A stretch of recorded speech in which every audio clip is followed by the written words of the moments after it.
Welcome to another episode of the Neurotrition Podcast, where we give you the tools to balance the brain, optimize the body, and redefine how to unlock human potential. The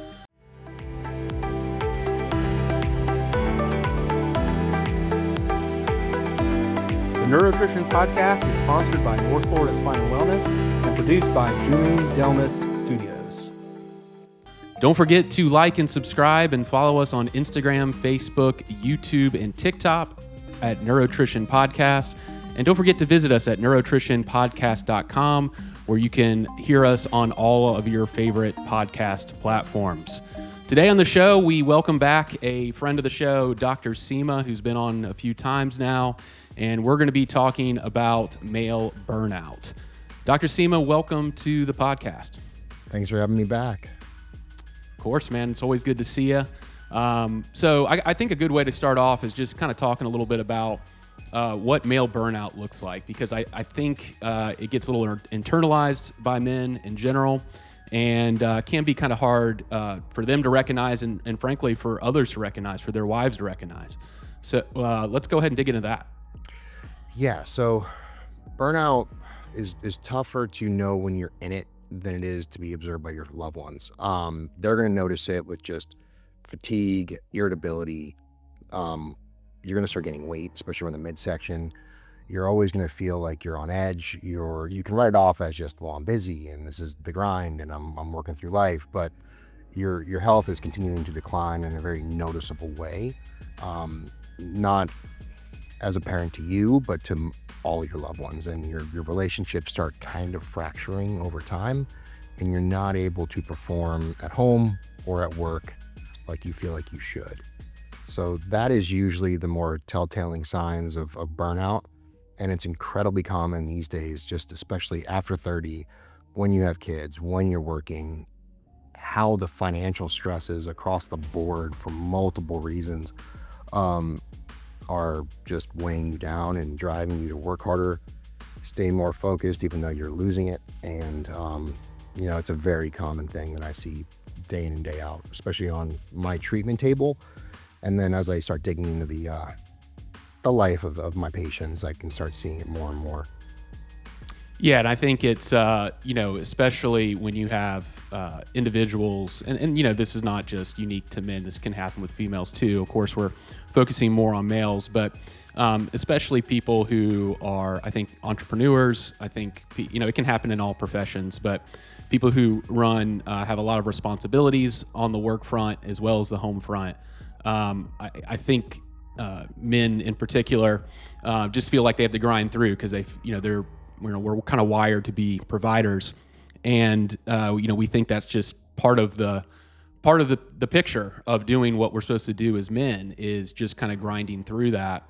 And I think it's hard for them to, without some input from others, recognize that's happening. And it also can, like you were, I want to piggyback off fracturing relationships. I think, from a spouse perspective too, they can identify that maybe you're burnt out, but, the changes in irritability, the energy issues, that can, cause men to fall off. Maybe, they're putting all the energy they do have into their work, and so they're not as present at home. They're shorter with their wives, like you said, more irritable. And, I think at times, while your wife may recognize that this is related to burnout, they start to take it personally because, you're kind of acting like an asshole, So I think that is really important for, I'm not speaking from personal experience at all, by the way. But, it's something that I think men need to start really thinking about. Yeah, I mean, they're stuck in this tunnel vision where they just have to get to that next step, and they don't realize that when they get to the next step, they're just older and they're heavier, and the stress does not stop. So we're constantly pushing to this new finish line. They keep moving the goalpost, and it's like, when I get here. The problem is years go by, and your health is just degrading over time, and you are starting to build more metabolic disease, and then just if you stay married, how happy that marriage is, and how fulfilling how much fulfillment you get from your family, which is really the only place you can really get fulfillment Right. is from your wife and your kids and what you leave your legacy. So it's incredibly important to consider. The hardest thing that I've found for men is just to admit that they need help. Yeah. And I can tell you, just the worst thing a wife can do is just say, you need to do something, because they're already doing everything they can do. They already feel like they're maxed and burnt out. I have one patient put it so well. He's a first responder as well, so it just adds a lot more stress. He's like, you don't ever feel like you're doing enough, but you don't know how you could possibly do more. So it's a very complicated situation, and it comes to them identifying that they actually do need help, guidance, and accountability. And that's a hard thing for a man to stomach because he's used to just shouldering it and going. We don't really commiserate a lot together. And that's another problem, because if you feel isolated, you just feel like, okay, this is just me, I need to keep going, or you start cutting things out of your life that are actually beneficial. And I think that's a good segue into, starting to talk a little bit about what's actually happening in the body. We keep talking about how it affects health. And I think we generally, most of us know that stress does affect our health. But I don't think we really, a lot of individuals don't really connect the magnitude of that impact, how it affects your organ function. I mean, all the way down the line of how your body works on a biological level. So I think it would be good to kind of dig into that a little bit so people can realize that. So, kind of give us a rundown of, what that looks like on a biological level. I mean, not getting too into the weeds, because I don't want to start throwing out letters and different parts of the brain that people don't quite understand. But, cortisol is that main demonized hormone that is your stress hormone. It's hard to track. You can do expensive laboratory testing to see where your cortisol levels are. But basically you have an influx of cortisol, and that is your stress hormone. Normally that's just there for an acute, immediate response, an acute threat. So caveman days, tiger shows up, you have to sprint or fight, and tiger's gone or dead. Now you can relax, and then you have the next day to whatever, eat, rest, digest, relax, play with your kids. But in this day and age, we're constantly turned on. We're working 40 to 60, in our case, more than that, a week. So you're constantly driving. You get home, you're trying to be a parent to your kids, especially at my stage, they're 5 and 3. So it's just constant work. So the stress is always there. When you do go on social media, that's where happiness goes to die. So that just adds more stress. And then your wife is not doing well for multiple reasons in this stage, because she's a parent. She's trying to figure out how to help you be the best mom she can to the kids. She feels delinquent in most of those positions. And then there's always the financial stress. So your stress response is constantly on. So what you start doing is you cope, and you cope in any way you can. Usually it's going to be food or alcohol or both. And when you eat a lot of food, you're going to spike your insulin. Your insulin will help drop that cortisol in a transient way, and that's going to be your innate way of coping. However, when your insulin starts rising, so does your belly fat, and then you start releasing more inflammatory cytokines from that visceral fat, which will just perpetuate the problem. Conversely, you have alcohol consumption, which will ruin your sleep, get rid of your rest. Cortisol continues to rise, and you continue to drink. And every day you do that year in and year out, building more and more belly fat, and you're grabbing food because your inhibitions are gone. So you're grabbing whatever you can out of the pantry, or ordering pizza, or just constantly eating garbage, and it just perpetuates year in and year out. At the same time, those two influxes of hormones of cortisol and insulin will start driving your testosterone down, and that is where you start losing your clarity. You start getting more fatigue, more brain fog, more belly fat, weaker, and you're having more musculoskeletal issues like low back pain, neck pain, headaches, and just a myriad of different complications that are another thing to be miserable about. And I would even say, to go a step further, you lose your motivational systems. And so that ends up impacting everything. We all, I think a lot of times, especially in the functional medicine area, we speak a lot of, kind of, I'll call it biological energy. So things like ATP and thyroid hormone and all the things that just run the body on a cellular level, mitochondrial function, I think, and of course, all those things are important. Like, if you're deficient if you're anemic and have low B vitamins, yeah, you're probably going to be tired. I mean, that makes sense. But there's also an energy system through our brain, which is essentially motivation. And this chronic cortisol bombardment, this chronic stress is going to impact that. It'll affect your attention, it'll contribute to the brain fog, and you just won't give a crap, And I think that's one question I always ask patients is, do you feel like, are you really tired, or you don't give a crap about, doing certain things? And I think that's really important to deal with that at some level, because that's going to make it even harder to make the important changes that an individual needs to make to reverse this system. So like just a giant negative feedback loop. And I think another thing to think about is it's usually just not one stressor, right? It's the accumulation of different stresses. I mean, we have a little group chat, and you threw out the term allostatic load, right? That I think is really relevant here. All of these, if you think about a big bucket and you have all of these different stressors that come in, it can be, your kids, which, obviously is I find that as a good stress, but it's, still a stressor. You have your relationships, you have your work, you have random stuff that comes in, you have things like dealing with the IRS. I mean, that's a stressor for me. But all these things, all these things accumulate, right? And it's really a case of, death by 1,000 paper cuts, instead of, these big wounds. And then you get people who have special situations. So you mentioned the first responder, man, the crap they see on a day-to-day basis adds another emotional level to it. Or, parents like us who have special needs kids, that's a different level of stress. So we all have varying stressors, and they are accumulative. And I think that's really important for people to understand. So we've talked a lot about what causes it. We've talked about kind of what happens.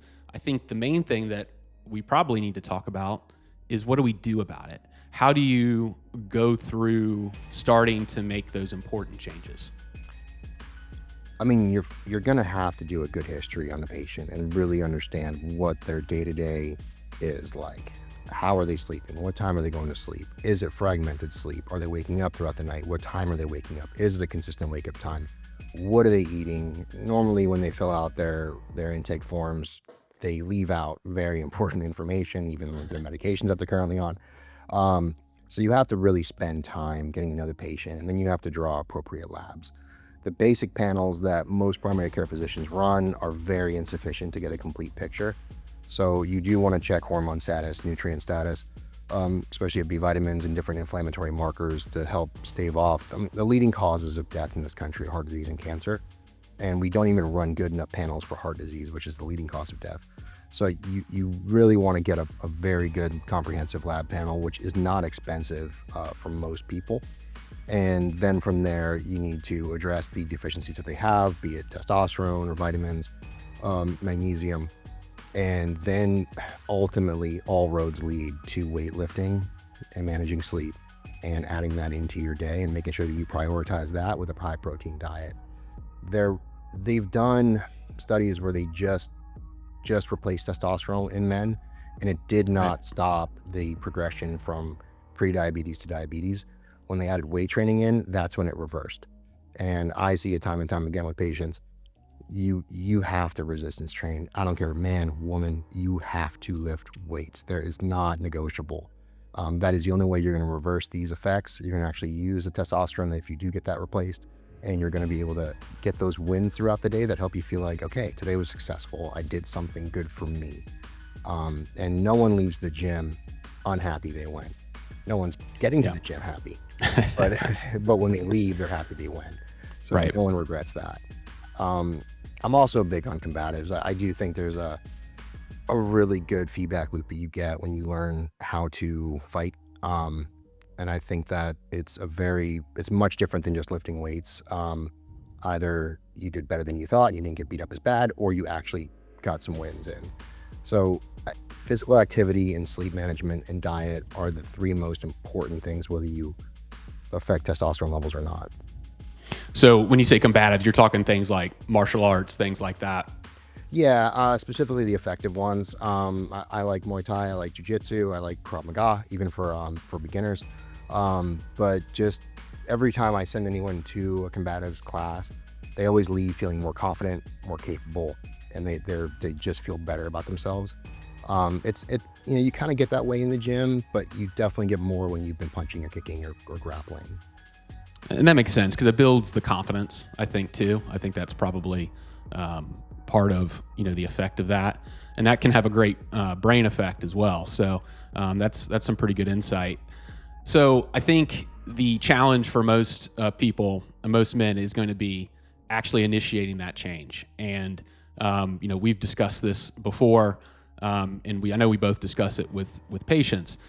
But how important do you think it is to really have someone at your side, whether it's some sort of coach or some close watch by a physician like us who's going to kind of be by your side? I mean, one of the most annoying things, and the stories that I hear when people, especially men, go to the doctor and, they may complain about, or they may not complain about being tired or whatever.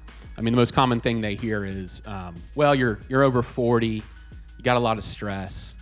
So it's just kind of the way it is. And that drives me absolutely crazy. I mean, it's good for our business, actually, when they do that, because there are real solutions. But there's not a lot from medicine in general to provide the support that any individual needs to make, which, frankly, are not easy changes, especially if you've gotten down the road where you've let this go for years and years and years. How important is a support system going into this journey? The most accomplished athletes have coaches, and they don't just have their head coach or their team coach. They have specific one-on-one coaches, and they do that for a very specific reason. It's because they realize that they can't see every aspect of what they're doing. I've always succeeded way more when I had coaches getting on me. When I did a bodybuilding show, he was going to ask me how my diet was. He was going to see what my weight was at. He was going to look at me. Right now in jiu-jitsu, he's there. He's watching me. He knows if I'm not there, which doesn't happen. But having that accountability just gives you more motivation to keep following the program. When you're left to your own devices in this situation, it's not going to be successful. The same part of your brain that's fried and burnt out is also responsible for following through on the plan. Right. So you can't formulate the plan with the part of the brain that's already burnt out and then execute the plan with that same part of the brain. It's not going to work. So from a physiological standpoint, from a personal standpoint, and just from knowing that someone's going to ask you, what are you doing? And you're paying for it, you're going to follow through that plan way more effectively.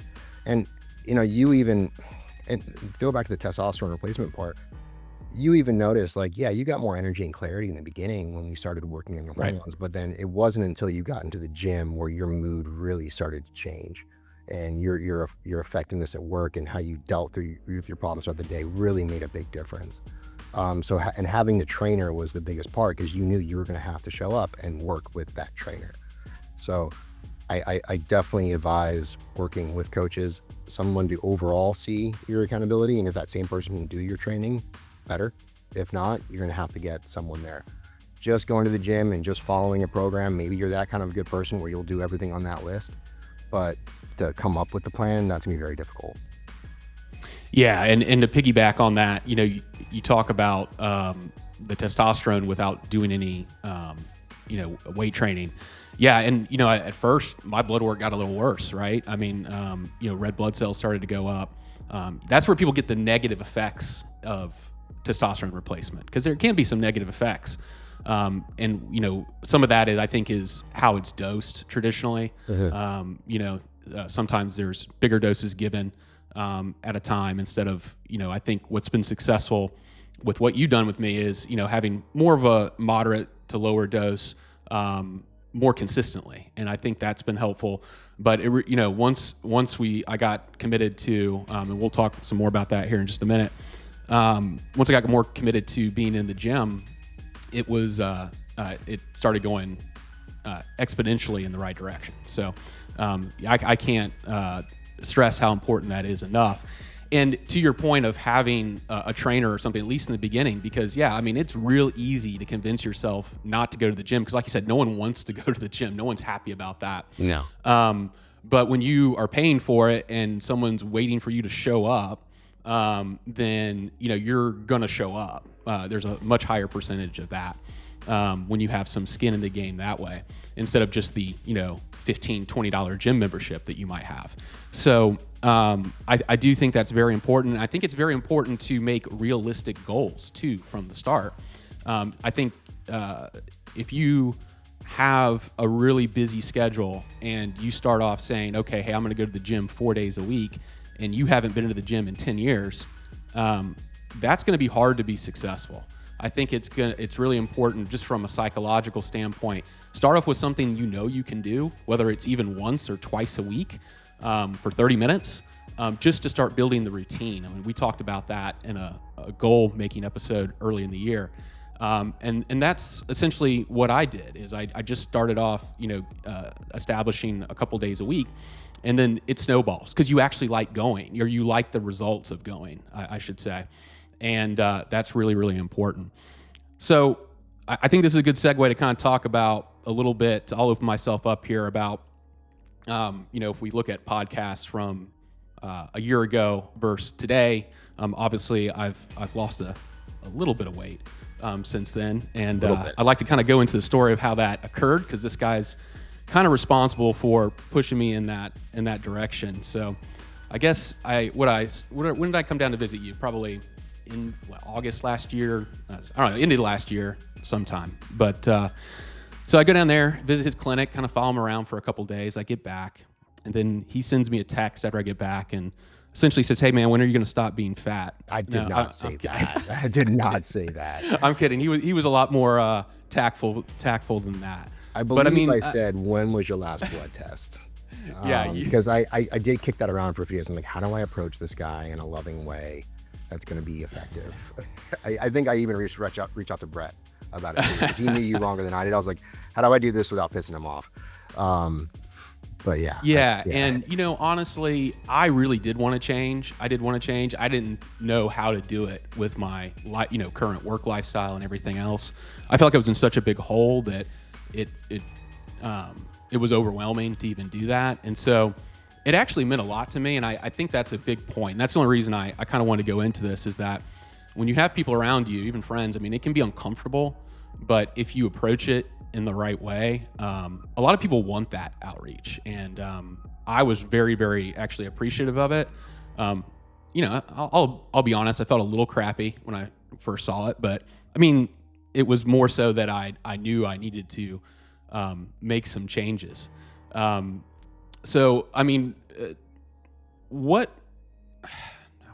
I don't even know how to ask this question. What made you want to do that? Like, what called you to do that? You were with me for a few days. I saw the weight. You did share your whole story of when you got Jacob's diagnosis and all of the tumultuous situations that led after that. And so I understood how you got to the point you were at, but I wasn't able to let you keep going without some sort of reach out. You had a very large belly, and I was just like, he's going to die very young if we don't do something now. You have all the knowledge, but once again, it's the execution that you needed and a little bit of guidance. So it was just like, I got to help this guy because he's the closest I have to a cohort as far as, being a business owner or a chiropractor with a special needs child. And we have to live longer and more functional because of our special needs children. And it was more of just, love for you, love for Jacob, and just I needed success for both of you, even for my own ego, for lack of a better word. But I was just like, I can help this guy. I was a perfect case study, huh? Yeah, well, I knew it'd be easy. It was just like, once you had the plan, you were gonna follow through because you had the purpose behind it. It wasn't like you didn't have a reason to do it. And I told you, I was like, everything is going to get better with doing this. Like, you're going to feel better. You're going to have a better marriage. You're going to be more resilient to the problems that are going to continue to come. You're not going to not have problems, but you'll be more resilient in the season to get through them if you're feeling better. So it was more of just concern and love for you and Jacob, and just to know that you have to perform better, and you weren't on that road. You were definitely on the road to die way too young. And at that point, I don't know what was going to happen to your family. I mean, your wife works in the office, so Right. I was just trying to be obedient to, my God, and I got put in front of plenty of very good influences throughout my education and my upbringing to know how to help people reverse their diseases and get to a better state. And I, when I was going down my road to burnout, I had to reach out to people. No one really reached out to me. So I knew that sucked, by the way, because like you're reaching out Right. to a therapist, you're doing this, and then you finally get the itch to start doing the right things, and you do it, and you're like, okay, this is effective. I know how to fix this now in other people. And so that was more of it. It was like, I knew I could help you. I didn't know. It's always a gamble, like when you reach out to people, like, are they actually going to listen to you? Are they actually going to, or you're just going to ruin the relationship? But I knew if there was anyone that had a purpose behind doing this, it was you. Yeah. And it really did flip a switch for me. And I think this is important because, I had to make some changes in my business too. I mean, the first thing I did beginning of the year was like, okay, I'm going to take Tuesday and Thursday mornings, start a little bit later with patients. And that was scary for me because, obviously if you limit your time that you're available to see patients, especially me being a single doctor office, you have the potential to significantly lower your revenue. But I knew I didn't work a schedule that was going to be manageable to do what I needed to do. So taking those 2 days allowed me to establish the routine like I talked about earlier. And you know what? I've actually, revenue's actually been up this year because I've been more efficient. I've been more productive. I'm more on the ball. I'm, more motivated to do the certain things I need to do. So some of these things that sound scary and making the changes you need to make actually end up paying off dividends in ways you may not expect. And it may not really be a sacrifice. You're actually investing, not only investing in your health, but it's a way to invest in your productivity as well. And I think that's a really important part to make, because that was probably one of the biggest barriers to me, was making the time to take care of myself. I'm taking care of everybody else, whether it's trying to help improve Jacob, or if it's trying to help improve all these other patients. You have to invest in yourself, and I think that's a critical point. All right. Well, that's I think that really is really insightful for individuals to have this story, and I really encourage you. I mean, there's no barrier too much here that you guys can't overcome with this. Dr. Cima, any final thoughts? Not really. I'm just happy we did this. I think it's gonna be really helpful. I mean, I'm really trying to take my practice in this direction and really help men get back to control of their lives and their resilience. And obviously that segued into treating a lot more women, because women are more apt to ask for help. Right. But no, I think the more we talk about this, the more men realize they're not alone and they're not tunnel visioned. I think will be very helpful in the long term. And I think that it's incredibly important for men to stay driven and resilient and compassionate and loving and present with their kids. So that's where my drive is. Well, that's awesome, man. And I thank you. I really thank you for coming on. I think this was a really important topic, and I think a lot of people need to hear it, and hopefully it drives a lot of people to make some changes. Just real quick, let people know how they can get in touch with you if they want to use some of your services. Yeah, so cimahealth.com, or you can just email me at drjames@cimahealth.com. Or my phone number, 561-775-9111. Love to meet with you guys and help in any way I can. That's awesome. You can also visit healthytallahassee.com if you want a better doctor. That's available as well. I'm just giving you a hard time, man. No, Dr. Cima is awesome. We co-treat actually quite a bit of patients. We work together quite a bit. So I heavily encourage you to check him out. So thank you so much for everyone joining. Don't forget to like and subscribe and follow us on Instagram, Facebook, YouTube, and TikTok at Neurotrition Podcast. Also, don't forget to visit neurotritionpodcast.com, and you can listen to the show on any of your favorite podcast platforms. We look forward to seeing you guys on the next show.